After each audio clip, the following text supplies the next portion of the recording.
Welcome back, and in this video we're going to put the integral test to the test. So to begin, we are going to go through some examples, and in order to use the integral test, again, we need to verify the three properties. There is a typo in the first one. On your copy it might say a minus. Just make sure to change that to a plus. Okay? So first, we need to identify the corresponding function to this sequence an. So the function is going to be here 5 over x plus 2. Now we have to look at that. Is it positive? Yep. For any value of x that we use on the domain from 1 to infinity, is it going to be positive? Yep. Is it going to be continuous? Well, its only point of discontinuity is at minus 2, which is not in our domain, so that is true. And then is it decreasing? Well, as we increase x, right, the denominator gets smaller, so then, larger, so then we're dividing by a larger number, making the overall thing smaller, so yep, that's going to work as well.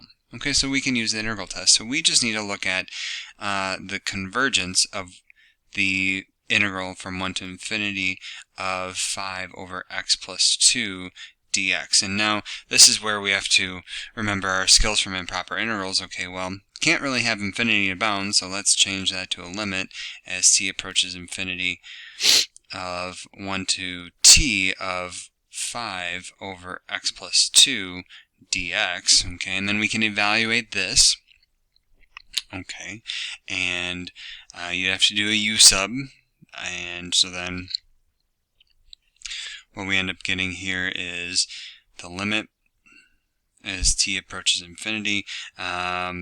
Let's see, I'm going to say, okay, u is going to be x plus 2, du is dx, so then it's going to be 5 over u du, and then we have to modify the bounds. Okay, so then it's going to be from 3 to t plus 2, and then it's going to be 5 over u du. Okay, so then I have limit as t approaches infinity of, and then it's going to be 5 natural log of the absolute value of t plus 2, and then minus 5 natural log of 3. And when we do this, the first term, since it has natural log of t plus 2, that is going to go off to infinity, so this is going to diverge.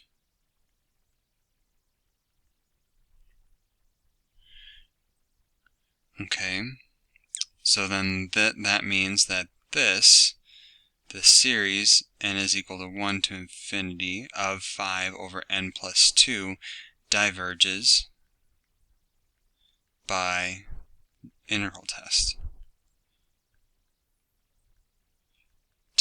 And then if you want to add some details, you can, since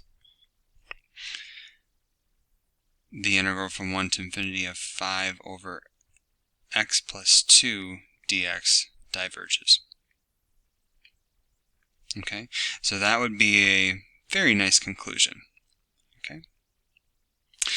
Alright, so we're going to move on from that, and I just wanted to redo my box so I could see the full next problem. But now I want you to try the next two problems, and when you're ready you can resume the video to see the solutions. So here's my solution for each one of them. So the first one ends up diverging because, again, you do a u sub and you get 1/2 natural log of then t squared plus 1. Okay, that as t increases, that just goes off to infinity, so that's going to diverge by the integral test. Now the second one, this one, you cannot distribute the sum operator, if you want to think about it like that, because we don't know right now that each component is convergent independently. It ends up being convergent independently, but we should prove that. Okay, and so if we were to use the integral test, you'd have to use both pieces, and then you verify that they're all continuous positive decreasing. And then when you're working with the improper integrals, when you switch it to be finite, a t bound, which is a finite number, that's when you can split it up, and then you can recognize that each piece is convergent by a p integral, so the whole thing is convergent, and then therefore the entire series converges. Okay.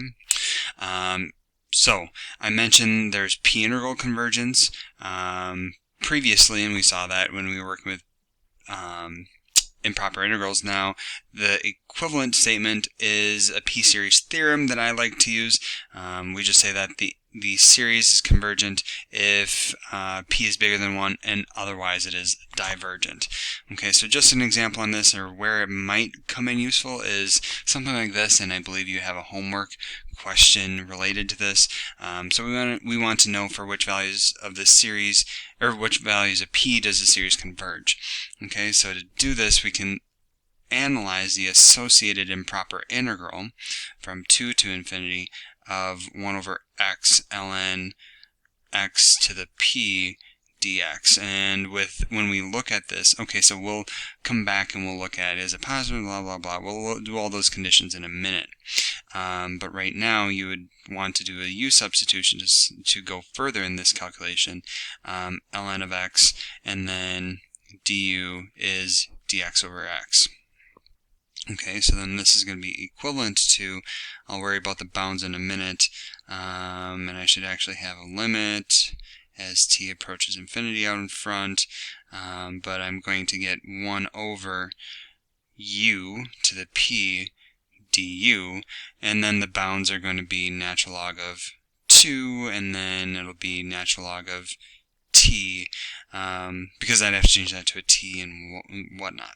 Okay, so I end up getting this, which I can then discuss for convergence. So yes, the bounds are different, but still this whole thing is going to converge if p is bigger than 1. Okay, so again, you still need to verify that it's positive decreasing and whatnot, but this whole thing would converge converge for all p bigger than 1 by p series. Okay, or by p integrals, I should say. Okay, you could also look at this original one as well and say that that's convergent if p is bigger than 1. If you want to use p-series theorem, that's a little bit weaker of an argument in its current form to me, so I wouldn't say that. So I would go this route, and then we would be done. So we answer the question, for what values of p does it converge? Again, we should really go back and say, is it positive, is it continuous, is it decreasing, and verify that before we make this link, but it will end up working. Okay, so just some examples of the integral test. Again, make sure to, before you begin, verify positive continuous decreasing, and then keep this p-series theorem in the back of your brain because it's very useful.